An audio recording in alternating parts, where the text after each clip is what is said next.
Hello friends, இன்றைக்கி நம்ம வீடியோவில் என்ன பார்க்க போகிறோன்னா வாராகி அம்மனுக்கு வளையல் மாலை செஞ்சு அவங்களுக்கு போடுறது தான் இன்றைக்கி நம்ம வீடியோவில் நம்ம பார்க்க போகிறோம். நீங்கள் ஸ்க்ரீனில் பார்க்குற மாதிரி தான் நம்ம வளையல் மாலை செஞ்சு அவங்களுக்கு போட போகிறோம். இதுக்கு நான் எடுத்துக்கிறது பார்த்திங்கன்னா கண்ணாடி வளையல் நான் எடுத்திருக்கேன். ஏன்னா கண்ணாடி வளையல் போட்டால் நல்லா மங்களகரமாக இருக்கும். பார்த்திங்கன்னா மெட்டல் வளையல் அவ்வளோவா நல்லா இருக்காது, நாட் சூட்டபிள். ஸோ இதுக்கு நான் எடுத்துருக்கிறது 3 டசன் வளையல்.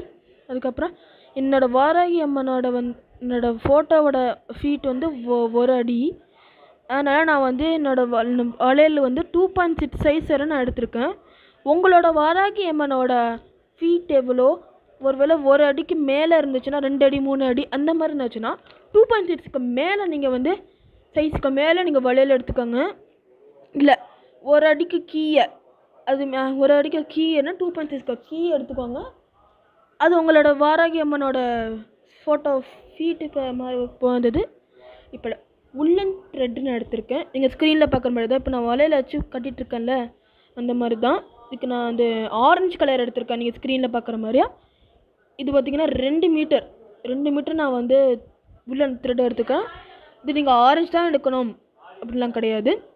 நீங்கள் உங்களுக்கு பிடிச்ச அட்ராக்டிவ் கலர்ஸ் எடுத்துக்கோங்க. பார்த்தோன்னே அள்ளுற மாதிரி இருக்கிற அட்ராக்டிவ் கலர்ஸ் எடுத்துக்கோங்க. இது நான் 2 மீட்டர் தான் எடுத்திருக்கேன். உங்களுக்கு 2 மீட்டரே எடுத்துக்கோங்க.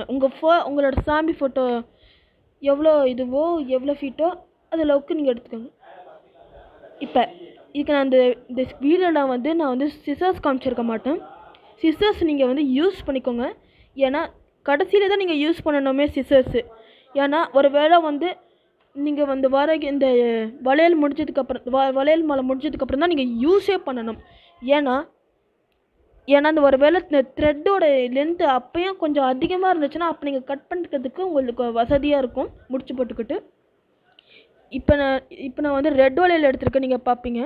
இப்போ 3 டசன் பேங்கிள்ஸ் நீங்கள் ஒரே கலரில் எடுக்கணுமா கேட்டிங்கன்னா கிடையாது. நீங்கள் வேறு கலரில் எடுத்துக்கணும். நான் எடுத்துருக்கிறது உங்களோட ஸ்க்ரீனில் காமிக்கிற மாதிரி தான். நான் அப்போ தான் பார்க்க ரொம்ப அழகாக இருக்கும்.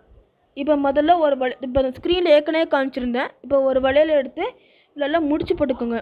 முடிச்சு போட்டுக்கிட்டு அடுத்த வளையலை போட்டுக்கோங்க. அடுத்த வளையல் நீங்கள் போட்டுக்கிட்டு பண்ணிக்கலாம். இப்போ நான் பண்ணிகிட்ருக்கேன் பாருங்கள், ரெட் வளையலில் வச்சு அந்த மாதிரி தான். இப்போ நீங்கள் ரொம்ப விட்டு ரொம்ப விட்டு பண்ணக்கூடாது. விட்டு வளையல் நீங்கள் கட்டக்கூடாது. ஏன்னா அவ்வளோ விட்டு இப்போ கட்டினீங்கன்னா கொஞ்சம் நல்லாவே இருக்காது. நீங்கள் எல்லாம் க்ளோஸாகவும் கட்டக்கூடாது, எல்லாம் விட்டும் கட்டக்கூடாது. கொஞ்சம் இடம் இருக்கணும். இப்போ நான் ஸ்க்ரீனில் காமிச்சல ஃப்ரெண்ட்ஸ், ரெட்டு க்ரீனு ப்ளூ அதுதான் நான் யூஸ் பண்ணியிருக்கேன் வளையல்ஸ். உங்களுக்கு அட்ராக்டிவ் கலர்ஸ் எதுவோ அதை நீங்கள் யூஸ் பண்ணிக்கோங்க. இன்னொரு விஷயம், ரொம்ப லூஸாக கட்டினீங்கன்னா ரொம்ப தொலன்னு இருக்கும். இதுக்கு நான் ஏற்கனவே ட்ரை பண்ணியிருக்கேன். லூஸாக இருக்குது. அதனால தான் எனக்கு அது சரியாகவே வரல. ரொம்ப டைட்டாக கட்டாதீங்க ஃப்ரெண்ட்ஸ். ரொம்ப டைட்டாக கட்டிங்கன்னா கண்ணாடி வளையல் உடஞ்சிரும், காலில் கீழே குத்திரும். அதனால நீங்கள் மெட்டல் வளையல் யூஸ் பண்ணக்கூடாது. நான் இதுலேயே ஸ்டார்டிங்லேயே சொல்லியிருக்கேன்.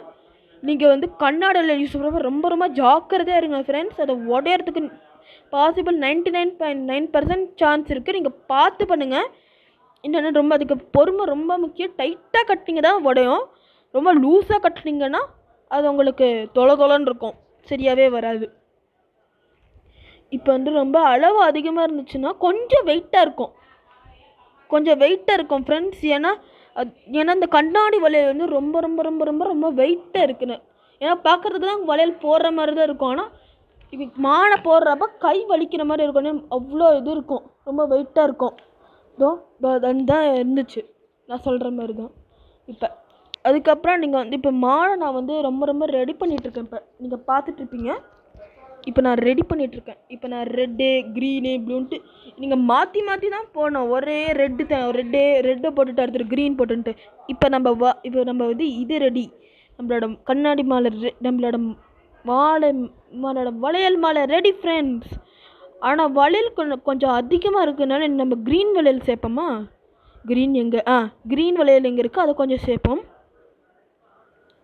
உங்களுக்கு வளையல் முடிஞ்சிருச்சுன்னா பரவாயில்ல ஃப்ரெண்ட்ஸ். அதை நீங்கள் அதுக்கப்புறம் நீங்கள் இந்த வீடியோ ஸ்கிப் பண்ணிக்கோங்க. இப்போ நம்ம என்கிட்ட ரெட்டு ப்ளூ மட்டும்தான் இருக்குது. இப்போ க்ரீனை நம்ம நல்லா பண்ணிக்கிறோம். இப்போ ரெட்டு ப்ளூ மட்டும்தான் இருக்குது. க்ரீன் எடுத்துக்கிறோம். க்ரீனை எடுத்துக்கிட்டு நல்லா முடிச்சு போட்டுக்கோங்க.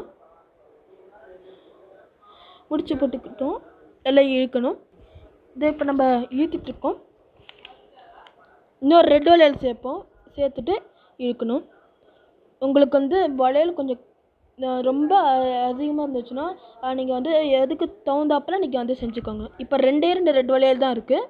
இப்போ நம்ம அதையும் சேர்த்துடலாம். இப்போ நம்ம வந்து இந்த வளையலில் இப்போ நம்ம வந்து ரெட் வளையலில் போட போகிறோம். இப்போ இழுத்துக்கலாம், நல்லா டைட் பண்ணிக்கலாம். ரொம்ப கீழே விழாமல் பார்த்துக்கோங்க. செய்கிறப்ப ரொம்ப ஹைட்டான பிளேஸில் இருந்து செய்யாதீங்க, வீட்டில் இருந்தே செய்யுங்க. ஏன்னா நீங்கள் வீட்டில் இருந்து செய்கிறப்ப ரொம்ப ரொம்ப நின்றுக்கிட்டே செய்யாதீங்க, உட்காந்துக்கிட்டு செய்யுங்க. அப்போ தான் உடையாமல் இருக்கும். ரொம்ப கையை தூக்கிட்டு செய்யாதீங்க, கையை பொறுமையாக வச்சு செய்யுங்க. இதோ இப்போ நான் செய்கிற மாதிரி இப்படி செய்யுங்க. இப்போ இந்த இழுத்துக்கலாம். இழுக்கிறப்ப நீங்கள் வளையலில் ரொம்ப ஸ்ட்ரெஸ் கொடுக்காதீங்க. ஸ்ட்ரெஸ் கொடுத்தீங்கன்னா அப்படியே உடஞ்சிரும். ஏன்னா நம்ம கை ஸ்ட்ரென்த் வந்து உங்களுக்கு அதிகமாக இருந்துச்சுன்னா கொஞ்சம் பிரச்சனை. இப்போ நம்மளோட மாலை ரெடி, வளையல் மாலை ரெடி. ரொம்ப அழகாக இருக்குது பார்த்தீங்களா? இது நீங்கள் வாராகிக்கு போட்டிங்கன்னா சும்மா செம்மையாக இருக்கும். என்னோடய வீட்டு வாராகிக்கு நான் வந்து போட்டு காமிக்குதோ என்னோடய வீடு வாராகிக்கு நான் போட்டுட்டேன். இந்த வீடியோ பிடிச்சிருந்துச்சா லைக், ஷேர், கமெண்ட் பண்ணுங்கள். கூடவே பக்கத்தில் இருக்க சப்ஸ்கிரைப் பட்டனை கிளிக் பண்ணுங்கள். நாளைக்கு நான் வந்து உங்களோட வேறு இன்ட்ரெஸ்டிங்கான ஃபேக்டோட சந்திக்கிறேன். பாய். எனக்கு இந்த வீடியோ ரெக்கார்ட் பண்ண ஹெல்ப்பராக இருந்த என்னோடய பாட்டிக்கு எனக்கு மனமார்ந்த நன்றிகள்.